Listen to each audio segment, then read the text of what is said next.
Hi everyone, welcome back to my YouTube channel. ಇವಾಗಂತೂ ಬ್ಲೌಸ್ಗೆ ಈ ರೀತಿಯಾಗಿ ಹ್ಯಾಂಗಿಂಗ್ ಬೀಡನ್ನ ಸ್ಟಿಚ್ ಮಾಡಿಕೊಳ್ಳೋದು ತುಂಬಾ ಟ್ರೆಂಡಿಂಗಲ್ಲಿದೆ.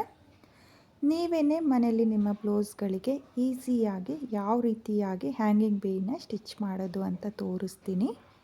ನಾನಿಲ್ಲಿ ಬ್ಲೌಸ್ನ ಸ್ಲೀವ್ಸ್ಗೆ ಹಾಗೆ ಬ್ಯಾಕ್ ಸೈಡು ಹ್ಯಾಂಗಿಂಗ್ ಬೀಡನ್ನ ಸ್ಟಿಚ್ ಮಾಡ್ಕೊಂಡಿದ್ದೀನಿ. ನೀವು ಕೂಡ ನಿಮ್ಮ ಬ್ಲೌಸ್ಗೆ ಈ ರೀತಿಯಾಗಿ ಈಸಿಯಾಗಿ ಹಾಗೆ ಪರ್ಫೆಕ್ಟಾಗಿ ದಾರ ಕಾಣಿಸ್ದಲೇ ಯಾವ ರೀತಿಯಾಗಿ ಹ್ಯಾಂಗಿಂಗ್ ಬೀಡನ್ನ ಬ್ಲೌಸ್ಗಳಿಗೆ ಸ್ಟಿಚ್ ಮಾಡ್ಕೊಳ್ಳೋದು ಅಂತ ಇವತ್ತಿನ ವಿಡಿಯೋದಲ್ಲಿ ತೋರಿಸ್ಕೊಡ್ತೀನಿ.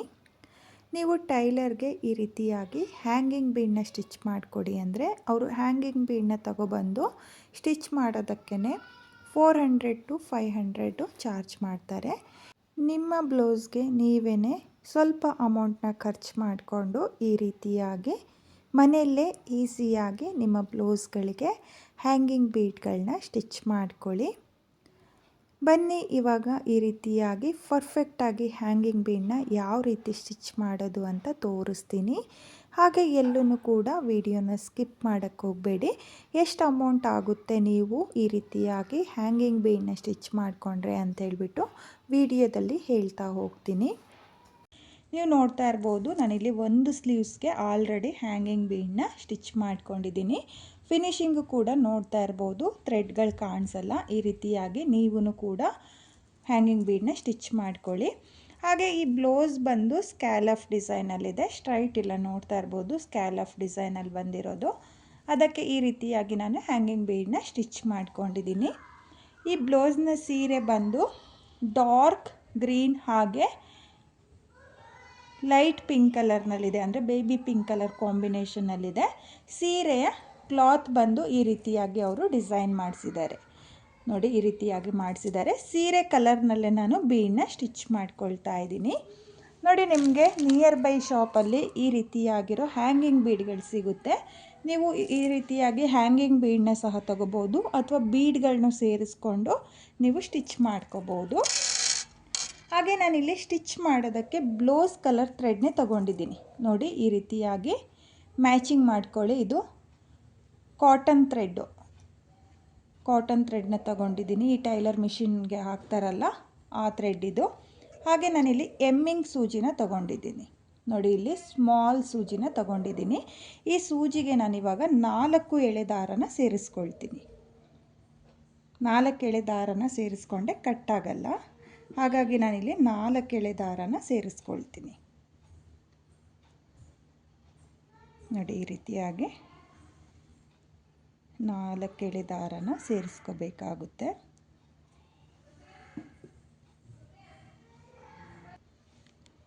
ನೋಡಿ, ನಾನಿಲ್ಲಿ 4 ಎಳೆ ದಾರನ ತಗೊಂಡಿದ್ದೀನಿ. ನೀವು ಅಷ್ಟೇ 4 ಎಳೆ ದಾರನ ತಗೊಳ್ಳಿ. 4 ಎಳೆ ದಾರನ ಈ ರೀತಿಯಾಗಿ ಎಮ್ಮಿಂಗ್ ಸೂಜಿಗೆ ಸೇರಿಸ್ಕೊಳ್ಳಿ. ನೋಡಿ, ಈ ರೀತಿಯಾಗಿ ಸೇರಿಸ್ಕೊಂಡು ಇವಾಗ ಯಾವ ರೀತಿಯಾಗಿ ಸ್ಟಿಚ್ ಮಾಡೋದು ಅಂತ ತೋರಿಸ್ತೀನಿ.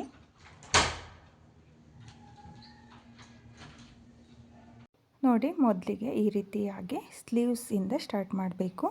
ನೋಡಿ, ನಾನಿಲ್ಲಿ ಸ್ವಲ್ಪ ಗ್ಯಾಪ್ನ ಬಿಟ್ಟು ಸೂಜಿನ ಪಾಸ್ ಮಾಡ್ಕೊಳ್ತಾ ಇದ್ದೀನಿ. ಲೈನಿಂಗ್ ಹಾಗೆ ಬ್ಲೌಸ್ನ ಪೀಸ್ ಏನಿರುತ್ತೋ, ಅಂದರೆ ಬ್ಲೌಸ್ ಬಟ್ಟೆ ಇರುತ್ತಲ್ಲ, ಆ ಎರಡಿಂದನೂ ಈ ರೀತಿಯಾಗಿ ಸೂಜಿನ ಪಾಸ್ ಮಾಡಿಕೊಂಡು ಮೊದಲಿಗೆ ನಾಟ್ನ ಹಾಕ್ಕೊಳ್ತಾ ಇದ್ದೀನಿ. ನಾಟ್ನ ಹಾಕಿ ಆದಮೇಲೆ ಇವಾಗ ಸೂಜಿಗೆ ಒಂದು ಹ್ಯಾಂಗಿಂಗ್ ಬೀಡನ್ನ ಸೇರಿಸ್ಕೊಳ್ತಾ ಇದ್ದೀನಿ. ನೋಡಿ, ಈ ರೀತಿಯಾಗಿ ಒಂದು ಹ್ಯಾಂಗಿಂಗ್ ಬೀಡನ್ನ ಸೇರಿಸ್ಕೋಬೇಕು.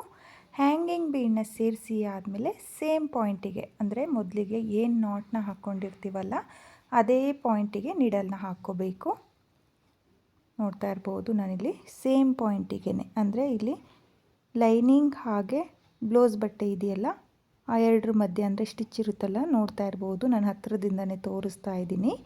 ಈ ರೀತಿಯಾಗಿ ಸೂಜಿನ ಪಾಸ್ ಮಾಡಿಕೊಂಡು ನೆಕ್ಸ್ಟ್ ಬೀಡನ್ನ ಎಷ್ಟು ಡಿಸ್ಟೆನ್ಸಿಗೆ ಸ್ಟಿಚ್ ಮಾಡ್ಕೊಳ್ತಿರೋ ಅಷ್ಟು ಡಿಸ್ಟೆನ್ಸಿಗೆ ಈ ರೀತಿಯಾಗಿ ಸೂಜಿನ ಪಾಸ್ ಮಾಡ್ಕೋಬೇಕಾಗುತ್ತೆ. ನೋಡಿ, ಇಲ್ಲಿ ಪಾಸ್ ಮಾಡಿಕೊಂಡು ಈ ರೀತಿಯಾಗಿ ಎಳ್ಕೊಳ್ಳಿ. ನೋಡಿ, ಎಳ್ಕೊಂಡಾದಮೇಲೆ ಇವಾಗ ಮತ್ತೆ ಹ್ಯಾಂಗಿಂಗ್ ಬೀಡನ್ನ ಸೇರಿಸ್ಕೊಳ್ತಾ ಇದ್ದೀನಿ. ನೋಡಿ, ಹ್ಯಾಂಗಿಂಗ್ ಬೀಡನ್ನ ಸೇರಿಸ್ಕೊಂಡು ಸೂಜಿನ ಪಾಸ್ ಮಾಡಿಕೊಂಡು ಆಚೆ ಎಳ್ಕೊಂಡಿದ್ನಲ್ಲ, ಸೇಮ್ ಪಾಯಿಂಟಿಗೆ ಮತ್ತೆ ನೀಡಲ್ನ ಹಾಕಿ ಒಂದು ಸ್ವಲ್ಪ ಗ್ಯಾಪ್ ಬಿಟ್ಟು, ಅಂದರೆ ನೆಕ್ಸ್ಟ್ ಬೀಡ್ಗೆ ಎಷ್ಟು ಗ್ಯಾಪ್ ಬೇಕೋ ಅಷ್ಟು ಗ್ಯಾಪ್ನ ಬಿಟ್ಟು ನಾನು ಸೂಜಿನ ಆಚೆ ಎಳ್ಕೊಳ್ತಾ ಇದ್ದೀನಿ.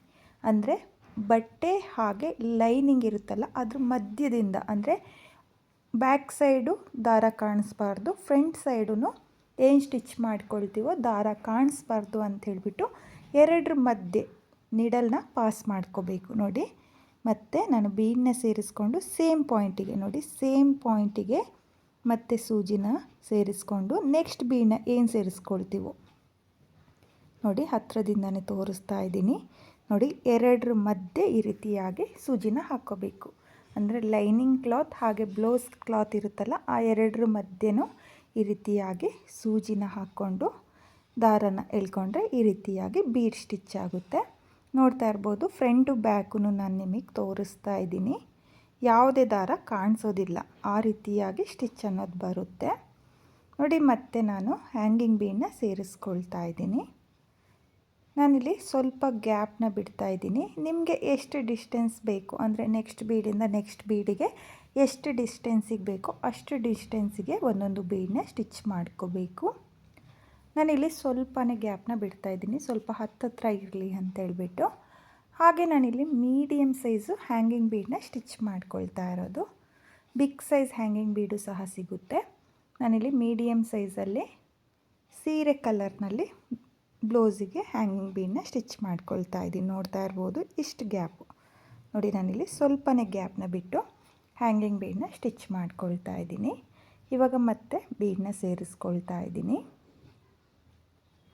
ನೋಡಿ, ಬೀಡನ್ನ ಸೇರಿಸ್ಕೊಂಡು ಈ ರೀತಿಯಾಗಿ ಸೇಮ್ ಪಾಯಿಂಟಿಂದ ಸೂಜಿನ ನೋಡಿ ಈ ರೀತಿಯಾಗಿ ಸೂಜಿನ ಪಾಸ್ ಮಾಡ್ಕೊಳ್ತಾ ಇದ್ದೀನಿ. ಯಾವುದೇ ನಾಟ್ನ ಹಾಕ್ಕೊಳ್ತಾ ಇಲ್ಲ. ನಾಟ್ ಹಾಕದೆ ಹೋದ್ರೂ ಈ ಹ್ಯಾಂಗಿಂಗ್ ಬೀಡ್ ಏನಿರುತ್ತೋ ಅದು ಕಿತ್ತೋಗಲ್ಲ. ಯಾಕಂದರೆ ನಾನಿಲ್ಲಿ 4 ಎಳೆ ದಾರದಿಂದ ಸ್ಟಿಚ್ ಮಾಡ್ಕೊಳ್ತಾ ಇರೋದು. ತುಂಬಾ ಗಟ್ಟಿ ಬರುತ್ತೆ, ಬಿಚ್ಚೋಗಲ್ಲ, ಹಾಗೆ ಕಟ್ ಕೂಡ ಆಗಲ್ಲ. ನಾನು 4 ಎಳೆ ದಾರನ ತಗೊಂಡಿದ್ದೀನಿ. ನೀವು ಅಷ್ಟೇ 4 ಎಳೆ ದಾರನ ತಗೊಂಡು ಈ ರೀತಿಯಾಗಿ ಬ್ಲೌಸಿಗೆ ಸ್ಟಿಚ್ ಮಾಡ್ಕೊಳ್ಳಿ. ಅಥವಾ ನಿಮ್ಮ ಬ್ಲೌಸಿಗೆ, ಅಂದರೆ ಹ್ಯಾಂಡ್ ಏನಿರುತ್ತೋ ಸ್ಲೀವ್ಸ್ಗೆ ಅಲ್ಲೇನಾದರೂ ನಿಮಗೆ ಲೇಸ್ ಥರ, ಅಂದರೆ ಪೈಪಿಂಗ್ ಥರ ಕೊಟ್ಟಿದ್ರೆ ನೀವು ಪೈಪಿಂಗ್ ಒಳಗಡೆ ಸ್ಟಿಚ್ ಮಾಡ್ಕೋಬೇಕು. ಇದಕ್ಕೆ ಪೈಪಿಂಗ್ ಅನ್ನೋದು ಕೊಟ್ಟಿಲ್ಲ, ಯಾಕಂದರೆ ಇದು ಸ್ಕಾಲಫ್ ಡಿಸೈನ್ ಇರೋದ್ರಿಂದ ಪೈಪಿಂಗ್ ಅನ್ನೋದು ಕೊಟ್ಟಿಲ್ಲ. ನಾರ್ಮಲ್ ಶೇಪ್ ಇರುತ್ತಲ್ಲ ಅಂಥ ಬ್ಲೌಸ್ಗಳಿಗೆ ನಿಮಗೆ ಪೈಪಿಂಗ್ ಅನ್ನೋದು ಕೊಟ್ಟಿರ್ತಾರೆ. ಪೈಪಿಂಗ್ ಕೊಟ್ಟಿದ್ರೆ ನೀವು ಪೈಪಿಂಗ್ ಒಳಭಾಗದಿಂದ ಸ್ಟಿಚ್ ಮಾಡ್ಕೊಳ್ಳಿ. ಅಥವಾ ಈ ರೀತಿಯಾಗಿ ನಿಮಗೆ ಬ್ಲೌಸು ಹಾಗೆ ಲೈನಿಂಗ್ ಇರುತ್ತಲ್ಲ ಅದನ್ನು ಫೋಲ್ಡ್ ಮಾಡಿ ಎಲ್ಲಾದರೂ ಹೊಲಿದಿದ್ರೆ, ನಾನು ಇವಾಗ ಯಾವ ರೀತಿಯಾಗಿ ಸ್ಟಿಚ್ ಮಾಡ್ಕೊಳ್ತಾ ಇದ್ದೀನೋ ಅದೇ ರೀತಿಯಾಗಿ ಸ್ಟಿಚ್ ಮಾಡ್ಕೊಳ್ಳಿ. ಒಂದೇ ಗ್ಯಾಪು, ಅಂದರೆ ಸ್ವಲ್ಪ ಗ್ಯಾಪ್ನ ಬಿಟ್ಟು ನೀವು ಸ್ಟಿಚ್ ಮಾಡ್ಕೊಳ್ಳಿ. ಇದು ಸ್ಕ್ಯಾಲಫ್ ಡಿಸೈನ್ ಇದೆ, ತುಂಬಾ ಚೆನ್ನಾಗಿ ಬಂದಿತ್ತು ಬ್ಲೌಸ್ ಮಾತ್ರ. ನೋಡ್ತಾ ಇರ್ಬೋದು, ನೀವು ಕೂಡ ನಾನು ಯಾವ ರೀತಿಯಾಗಿ ಸ್ಟಿಚ್ ಮಾಡ್ತಾ ಇದ್ದೀನೋ ಅದೇ ರೀತಿಯಾಗಿ ಸ್ಟಿಚ್ ಮಾಡ್ಕೊಳ್ಳಿ. ಹಾಗೆ ನಾನಿಲ್ಲಿ ಫುಲ್ ಬ್ಲೌಸ್ನ ಸ್ಟಿಚ್ ಮಾಡಿಬಿಟ್ಟು ಯಾವ ರೀತಿಯಾಗಿ ಕಾಣಿಸುತ್ತೆ ಅಂತ ಹೇಳಿಬಿಟ್ಟು ಸಹ ತೋರಿಸ್ತೀನಿ. ನಾನು ಯಾವ ರೀತಿಯಾಗಿ ಸ್ಟಿಚ್ ಮಾಡ್ತಾ ಇದ್ದೀನೋ ಸೇಮ್ ಅದೇ ರೀತಿಯಾಗಿ ಸ್ಟಿಚ್ ಮಾಡಿಕೊಂಡ್ರೆ ನಿಮಗೆ ಪರ್ಫೆಕ್ಟಾಗಿ ಬರುತ್ತೆ. ಈ ಕಾಟನ್ ಥ್ರೆಡ್ ಏನಿರುತ್ತೋ ಅದು ಬ್ಯಾಕ್ ಸೈಡ್ ಆಗಲಿ ಫ್ರಂಟ್ ಸೈಡ್ ಆಗಲಿ ಕಾಣಿಸಲ್ಲ. ನೋಡಿ, ಈ ರೀತಿಯಾಗಿ ನೀವು ಹತ್ತತ್ರನೇ ಸ್ಟಿಚ್ ಮಾಡಿಕೊಂಡ್ರೆ ತುಂಬಾ ನೀಟಾಗಿ ಬರುತ್ತೆ. ಇವಾಗ ನಾನು ಫುಲ್ ಬ್ಲೌಸಿಗೆ ಸ್ಟಿಚ್ ಮಾಡಿ ಆದಮೇಲೆ ಯಾವ ರೀತಿ ಕಾಣಿಸ್ತಾ ಇತ್ತು ಅಂತ ತೋರಿಸ್ತೀನಿ.